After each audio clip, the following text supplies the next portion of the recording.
which I understand is being used to facilitate storage in the attic via a cherry picker or removable steps. The property is outlined here on plan and is shown in the red line there. In terms of the report itself, bear with me a second. The report begins on page 2 of the agenda. You will notice there have been a number of proposals associated with the business here, and a number of objections and local representations. I have to say the vast majority of which do not relate to the application in front of members this evening. The building itself and its form, its massing has already been approved. All we are looking at is those changes that I outlined to start the presentation. I think it's in paragraph 6.04 on page 5 where the officer makes those points specifically. So it's purely assessing the additional impact that may arise from these changes to the approved plans and whether that in itself is sufficient to refuse planning permission. Without going into great detail, the report talks about the impact of those specific changes in details on page 5 and 6. The application is recommended to approval subject to conditions, including the conditions that the rear door on the north elevation is used for emergency purposes only. Thank you.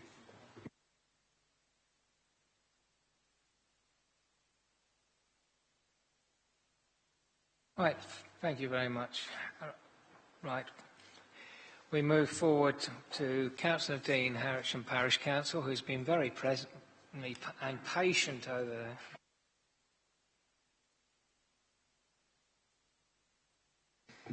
Good evening, everyone.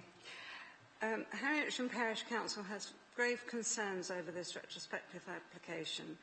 The original permission was for a single-storey office building, and in the officer's opinion would have very little impact due to the low ridge height.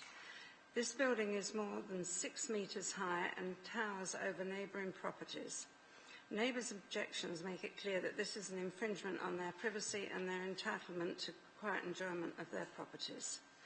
Previous permissions refer to a 5-metre buffer zone to protect the neighbouring properties. This has been ignored and the building has been constructed almost on the boundary with no buffer zone. Additionally, there are environmental issues, not least of all drainage, which is causing concerns to houses in close proximity. The scale and design of non-material amendments of additional windows and stairs to the first floor suggests that the scale and design of the building was never intended to be a single-storey building after all. The addition of so many windows to the roof of this building has an impact on Kent AONB policy for dark skies, and during daylight a reflective glare can be visible from a great distance, and during darkness internal lights create a strip of light. In point 609, it stated that the insertion of roof lights or changes to fenestration would not require permission if carried out to a single-family residence. This is precisely our point. It's not a residential dwelling. It is a large structure, intrusive to neighbouring properties and damaging to a holiday let business. Further, the applicant states he will be submitting a further application for additional storage building, and this will have a further negative impact on the neighbours. It is noted in 8.1 that the door to the north elevation shall be for emergency purposes only and be kept shut at all times to safeguard the amenities and privacy of adjoining properties. This indicates that officers accept there is an issue of privacy for these properties. There is no guarantees that this would only be used in emergencies, and how will this be enforced given the low numbers of enforcement officers available? We urge you to refuse this application. Thank you.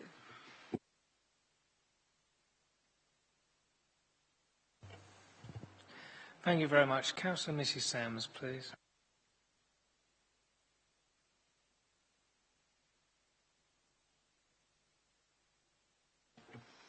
Thank you, members. Can I ask that the application is looked at with a view of allowing both businesses to operate successfully, causing no detrimental effect upon either?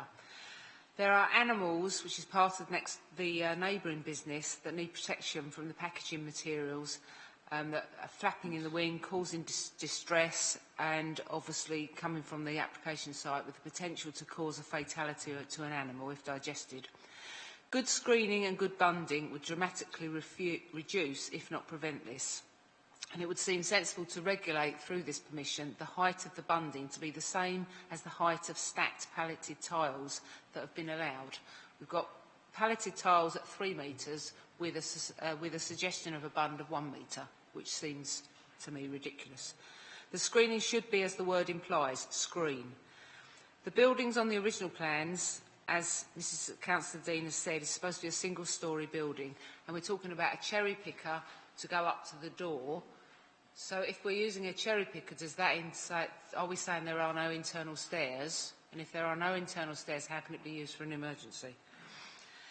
There is a clear view into the neighbour's garden from that doorway. It was not on the original plan, and this application has gone through many case officers. The last case officer saying that the only problem with the application was the door that needed removals. It now seems that even that is acceptable.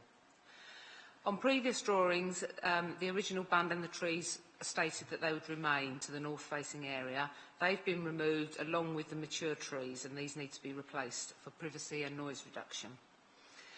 It seems that we have 2 businesses, and with a sensible, proportionate response to this application, both businesses can run successfully without either being caused detrimental effect.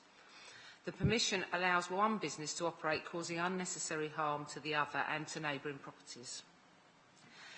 It is in a special landscape area, and the purpose of the special landscape area allocation is to protect and conserve scenic quality and distinctive character. This area is not being protected. The development of the building and the surrounding materials is causing harm with screening that is extremely poor at the moment. I believe that this application represents an unacceptable loss of public amenity to those around, and I ask that if members are minded to approve this application, which is a retrospective application, that these conditions become part of the permission and are not a non-binding advisory added on the end that often just goes away and there's nothing that officers can do about it. Thank you, members. Thank you, Councillor Sams. Can I take any declarations of lobbying at this point? Anyone? Councillors Mumford and Powell. Anyone else? No? Right, Councillor Powell, as you are not a ward member but are pretty closely associated with the area, let's take you first. Yeah, thank you, Mr. Chairman. I think some of the comments that was made by Councillor Dean and also Councillor Sams were exactly the notes that I've got down on this piece of paper. I mean, this particular building is in a special landscape area, and it does seem to me that the owner of this building is completely kind of railroading planning law at the moment, because rather than the necessary kind of screening going into place, it seems as if it's being removed.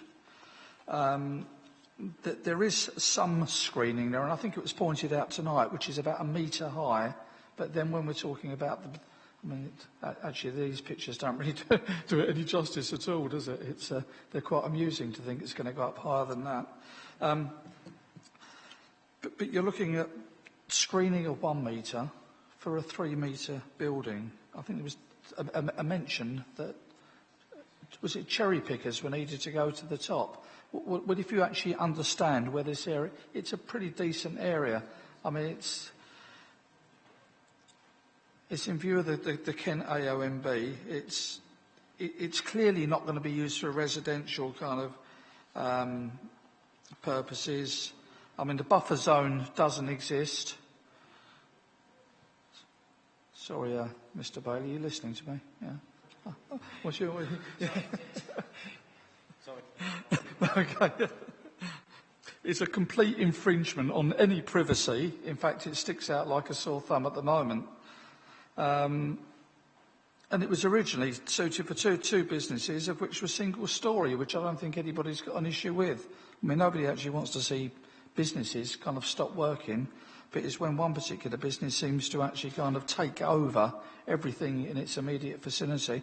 I think us, as a planning committee, have really got to say enough is enough, and therefore I will be recommending that we actually kind of refuse this application this evening for the points that I've mentioned. Before we go down that path, can I just check a few things? Mr. Chapman, were there any conditions with the previous approval? Yes, there were. Are you in a position to... Thank Just you very double much. check what they referred. Right, while you're looking, I'll take Councillor Munn.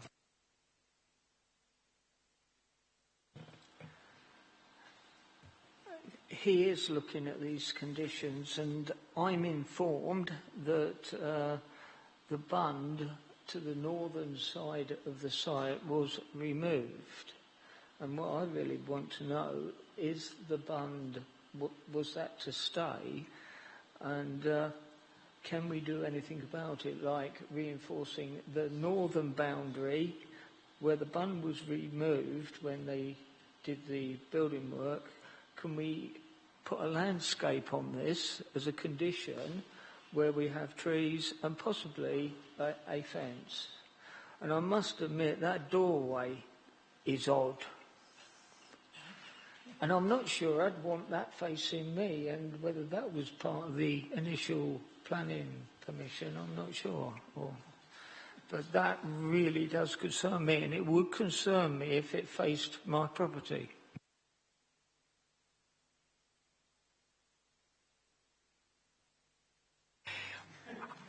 Odd is a technical planning term we often use. As I said, I don't propose to, I mean, it's not my application, I don't know the sites. Sorry, Councillor, if I was being... I think 2.04, because technically what we're asking to look at is it's already got its consent. There's no increase in height of the building. What they've done is we refused a non-material amendment application on the basis that it wasn't a non-material, so you couldn't deal with it under that basis. So now they've got an application, but the changes that they're proposing are set out in 203 of the report. So they're what I would constitute as rather small changes to the building, and I think 2.04 sets out some of the reasons why there's a use of a cherry picker in terms of access to the upper or the first floor of the building. Whilst there's no staircase in there, they kind of use that as a storage area for the business. So, as I said, don't know the full details, but I have just hopefully that corrects some of those issues in terms of the use of the cherry picker and all those other issues, because it does say it in the 2.04. So I think members are asking to consider, I think the cladding, in terms of the brickwork below the existing cladding is probably acceptable. It's characteristic of a rural building. There've been some fenestration changes. Those are the key issues that members are considering tonight. The issues on additional landscaping, you have an ability, as you've got this application, and I'm assuming Mr. Chapman will confirm to me that this is within the red line boundary, so you have an ability as part of the planning unit to impose additional conditions if you so fit, as long as they meet the 6 tests and they're reasonable. And if you feel that additional landscaping is required, then it's reasonable. Well, so I think there's very limited grounds, if I'm honest, in terms of potential refusal issues, but you have an ability to impose additional conditions on this scheme to reinforce the landscaping requirement. Clearly, given the relatively minimal changes to the building itself, a refusal is going to be difficult. But at the very least, I think we do need a robust landscaping scheme, simply because this is in the setting of the AONB, and so there could well be issues, and we must do what we can to meet Councillor Sam's and Councillor Dean's arguments. Sorry, Councillor Powell, let you come.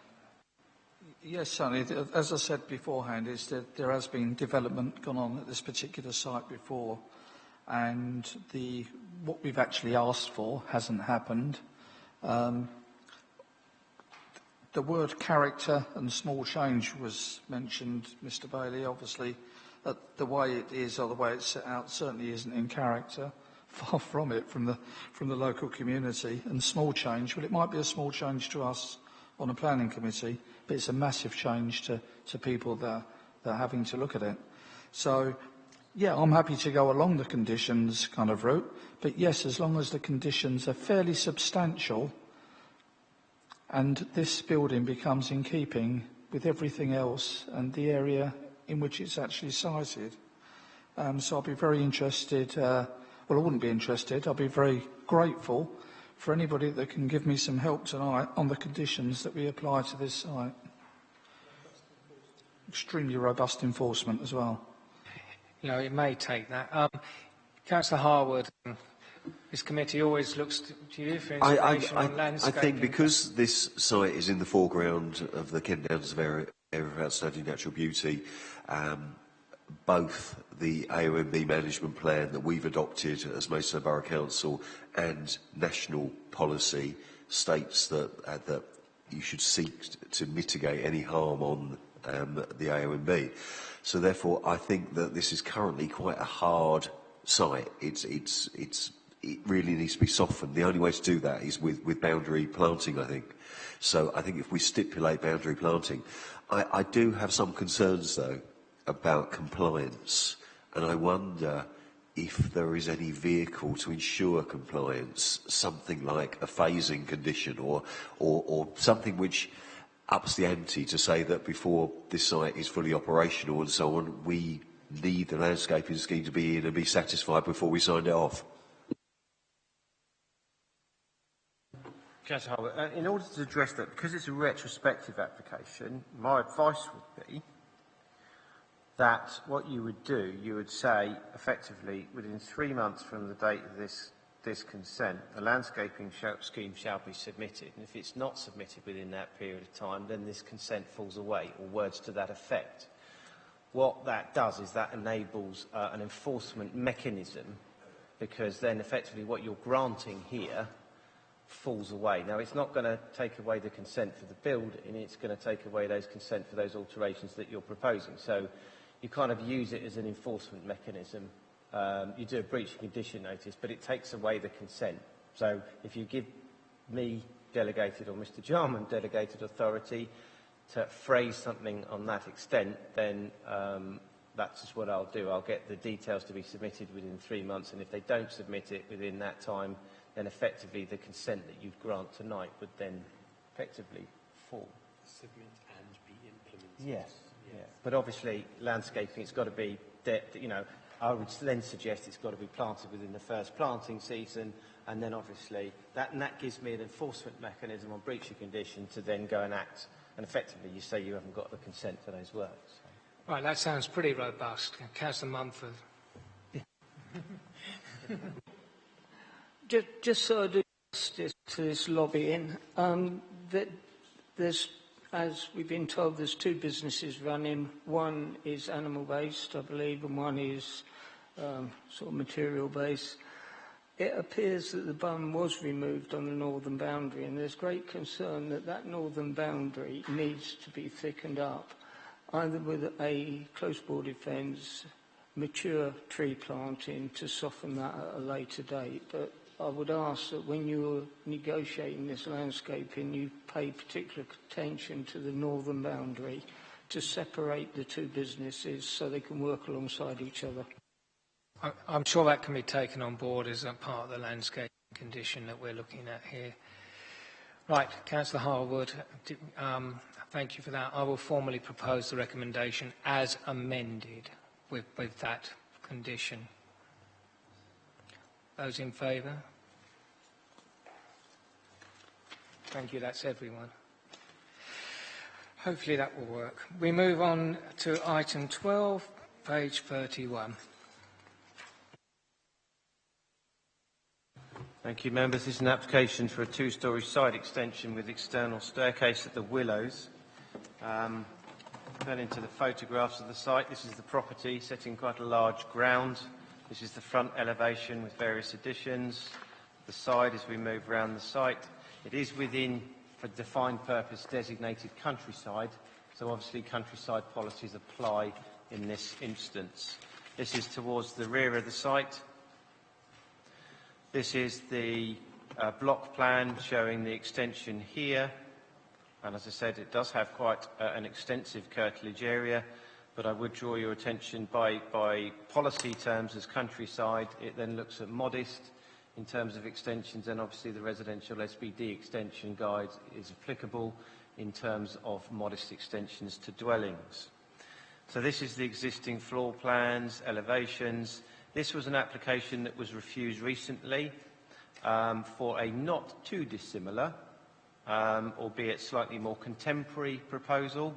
And the extension proposed in this one was here and in here, which effectively almost, you know, it's what I would call almost a separate addition to the side of the house, almost an additional dwelling to the side of the house. So this was refused by officers under the same grounds as previously as you've got in front of you. So this just gives you the context. And obviously on the basis of that, that forms a material consideration in the determination of this application as to whether the applicants have addressed those grounds of refusal. Moving on to the current proposals, this is the current proposals. So in terms of difference between refused and this is the current proposal. So obviously the extension has been, you know, the form is quite similar, but in terms of the design, it's probably more akin to the existing house. But your officers have principal key concerns in terms of the mass. It's not considered as modest in the context of countryside policies. We consider in terms of the duration of the poor design, the unsubservient nature of the extension, and the percentage increase over and above the existing dwelling. This is the sort of the rear elevation. So again, this is the extension, and this sort of adds to the complication that it's a very sort of becomes a very unwieldy extension in terms of the overall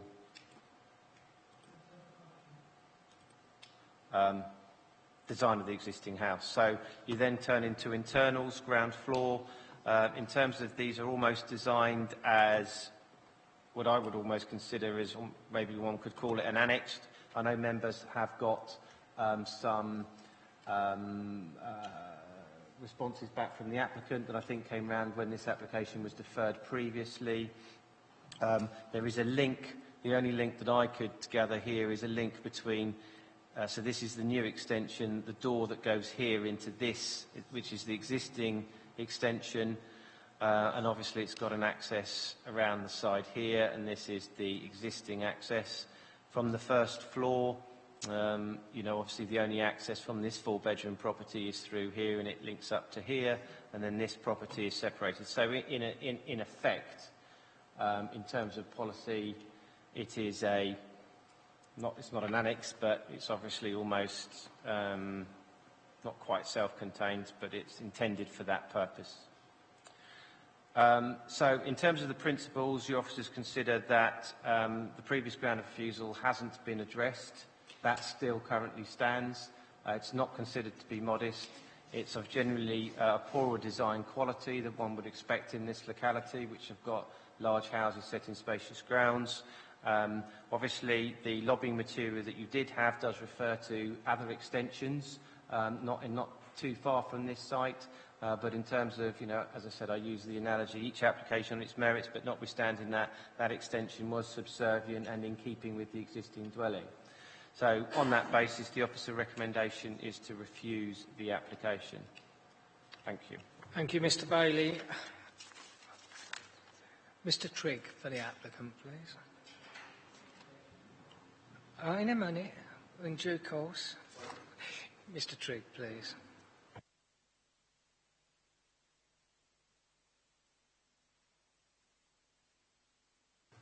Before I start, councillors, could I just point out that this ordnance survey map is out of date? Because it has a bearing on the comments that I'm going to make. Thank you. That's duly noted. Thank you. But the correct area is shown on the document I sent around yesterday. I've started your time. Yeah, we started now. Yeah. Thank you, councillors. One major point that my client would like to make, which you have alluded to, is the fact that directly opposite my client's property is Little Buckland Place. It consists of an area of land about 2,800 square metres, on which now sits a house of approximately 800 square metres on 2 floors, with an extension that was granted of about 125 square metres, 250 square metres in total. My client's property is 4,000 square metres. If this application were to be granted, it still would not come up to the gross area of Little Buckland Place. It would be a third less on a piece of land, a third bigger. There are extenuating circumstances that my client would like to take into account. Mrs. Jarrett has now been diagnosed with early onset dementia. It has been mentioned in the document I sent around. Her son is a fireman. The family live in North Kent.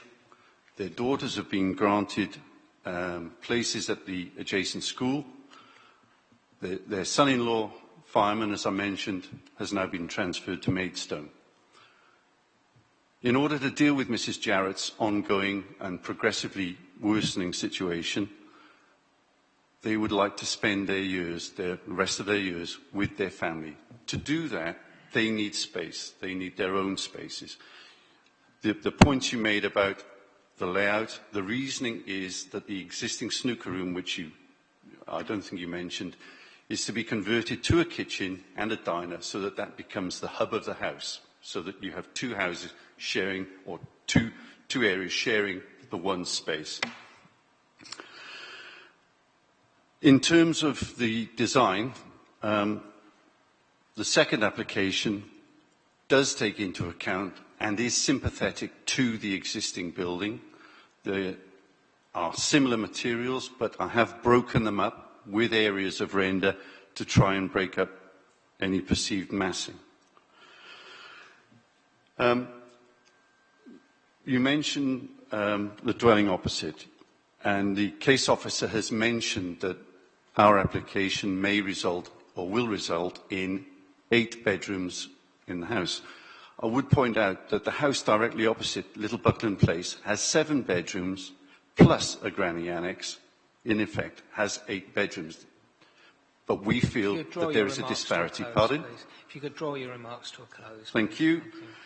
If there is a perceived suggestion that this is creating a second dwelling by stealth, Mr. Jarrett is very happy to enter into a condition whereby there will be no future subdivision of this property.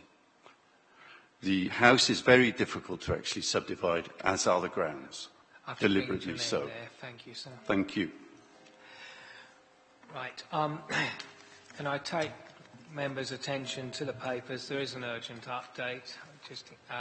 Also, can I take declarations of lobbying at this point? That's everyone. Councillor Vizard, have you been lobbied? Councillor Spooner? No, everyone except Councillor Spooner, apparently. Bad luck. Right. As I referred to earlier, I have received apologies and a short statement from Councillor Harvey, which I shall now read to the meeting. Good evening, members. Apologies that I cannot be present at Planning Committee this evening due to the issuing of GCSE results. I've called this application into committee at the request of residents so that the proposed plans can be debated by elected members. In recent years, several applications have been submitted for this site, varying in size and scope. All of these applications have been refused by officers under delegated powers. In this latest application, the resident aims to have taken into consideration decisions from nearby sites and previous reasons for refusal. The result is a design that seeks to suit both their needs and the Council's requirements. Members, there are reasons for and against this proposal, and by calling this application to committee, I hope that both sides get the opportunity to have their voices heard and for elected members to weigh the factors in reaching a decision. That's Councillor Harvey, and I've duly read that into the record. Any comments from any other members? Councillor Hull.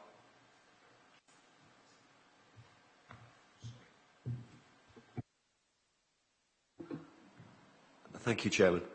Following lobbying email and approach from the ward councillor, I went out and took a look at the site, and I am cognizant of the harm that the previous application did, and, you know, personally, I've held out against officer recommendations for new development once you get under the railway bridge at Little Button Lane, because it's, as I say, it's this little enclave of countryside.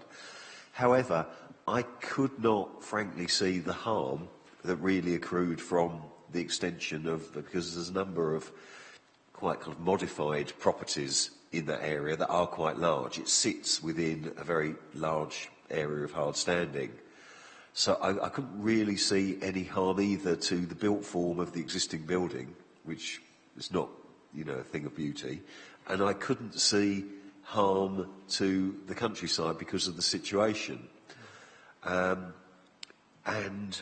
you know, looking at the liberalisation there has been of guidance on extensions, I wondered whether in this case the applicant had done just enough in terms of interest that to actually get away with it this time, and that was kind of my view, you know, without prejudice of just standing there looking at the site from the site frontage. However, if we were to grant permission, I think there are a few kind of details which are contained within our residential expansions SPD we would need to build in terms of quality, in terms of the kind of niches for wildlife and the sustainability issues. But frankly, with those, I don't see any planning harm, and therefore with a emphasis on granting permission where we can overcome problems, I think we've gone far enough on the last refusal. But, you know, I'd be prepared to listen to others. But I think you have to go out and see it to you know, really gauge the harm. I'll come back to you in terms of those things that you feel we need to add if debate goes that way. Councillor Mumford.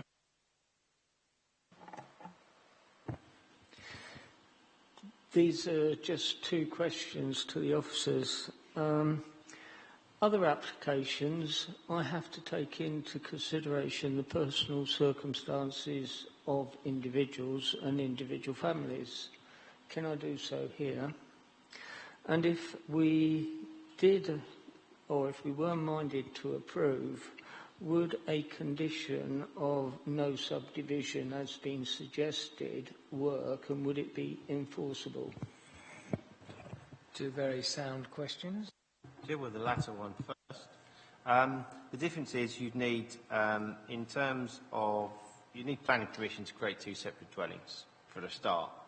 There is an internal door that's shown there. The issue is it's very difficult. You can put a condition on, but Inspector is advocating, my advice is you don't use them because you'd have to submit a planning application in any case in order to create two separate self-contained dwellings. Notwithstanding that, obviously, you know, the applicant is almost proposing to use these as an annex for intents and purposes with two families living together.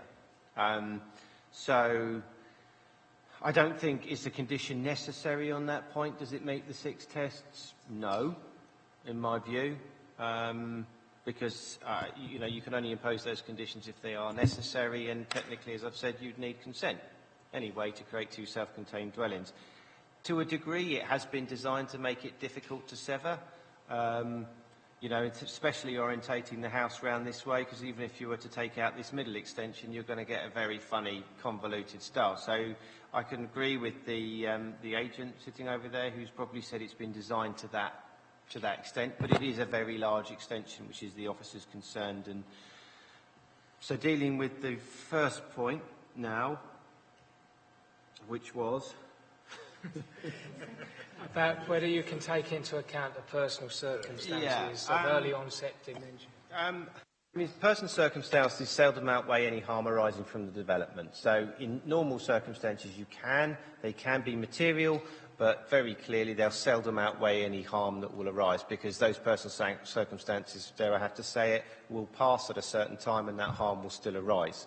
So it is material to a point, The applicant has said that there are special needs for this particular issue, but if members consider there is no harm or very little harm, then arising from that basis, then obviously they're taking into account the personal circumstances.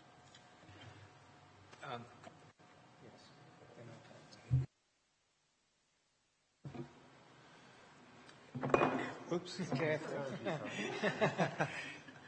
Right. No. Yes.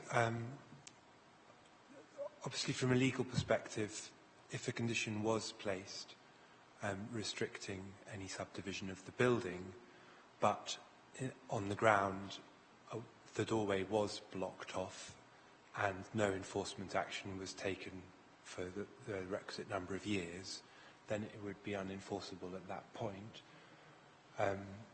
In other authorities, a 106 agreement is used to ensure that the dwelling is never used for any other purpose than together with the main dwelling. I have seen that at other authorities. I don't know what the stance is here. Just to address that, I would advise against using that. I would use that if you had a separate dwelling, if you had a detached outbuilding that was going to be used ancillary to the main use or as an annex, and there was a clear concern that you could use that as a separate dwelling, then I would impose the 106. But in this location, given the way the building, the extension has been designed to integrate to a degree, accepting the officer concern, then I think that concern is probably unjustified, certainly not warranted for a Section 106 in this instance. The issue of putting a condition on the doorway internally, how would we gain access to it? Never know, it's been blocked up, so we would never know on that basis, so I would suggest that that wouldn't be reasonable to impose in that instance. And as I go back to the issue, Mantra, you'd need permission to subdivide the property anyway on a planning permission. So I think on that basis, if members consider there is very limited harm arising from this and they accept the extension on the basis, then I would suggest that there aren't any conditions on that basis because of the design of the nature of the dwelling. But obviously, you may want to look at additional landscaping detail. Councillor Bolton, and then we'll move to try and conclude. My one concern with this is that as a regulatory committee, we're always obviously guided by the policies we've got, and it's clear from 6.04 of the report in front of us that this does exceed 50% of the volume of the House and is not judged by the officers to be modest under the SPD. So my concern, and I think I raise this quite often, as you know, is how far can you be flexible with these sort of guidelines and policies that we've imposed? And that is a nagging concern because everything else in me says, yes, this is fine, obviously, as for the issues that have been raised so far. And though, obviously, we've got to judge each application on merit, my other sort of secondary concern from that is there is, as Councillor Harwood said, there's a bit of a mishmash really of development down here, very sort of piecemeal approach, and does this sort of set a precedent going forward? I know it's not necessarily a material consideration now, so that is nagging in the back of my mind, so I can see where officers have come from on this, I really can. I'll bring you in very shortly, but all I would say is that from my point of view, I think what we've said as a planning committee and officers over the years is for example, in the context of countryside policies and landscape policies, for example, that's just an example, it applies across the board. But even when you have a policy, you have to weigh the harm or the benefit of those policies. Like Councillor Harwood, or perhaps slightly unlike him, I was actually very sceptical of this proposal when I actually saw it, and then I went out and looked at the site too. And my view is that the impact on the countryside is minimal. The design of the building, yes, the extension is large, would be probably large in the town centre, not just in the countryside. However, it's probably doesn't do any significant harm. The former member for Bolton Monchelsea was wont to use the phrase "no demonstrable harm" when he was talking about granting planning consents. If you remember Councillor Ellis, Il Presidente, as we used to call him. I'm struggling personally to see what demonstrable harm is done by this application. I'm not saying that it isn't slightly contrary to policy, but I think that on balance it is acceptable in this location and of this design if we do a number of things. And I'm hoping that Councillor Harwood will, in due course, enumerate a short list because he's referred to it earlier. Mr Bailey, and then I'll take Mr Powell.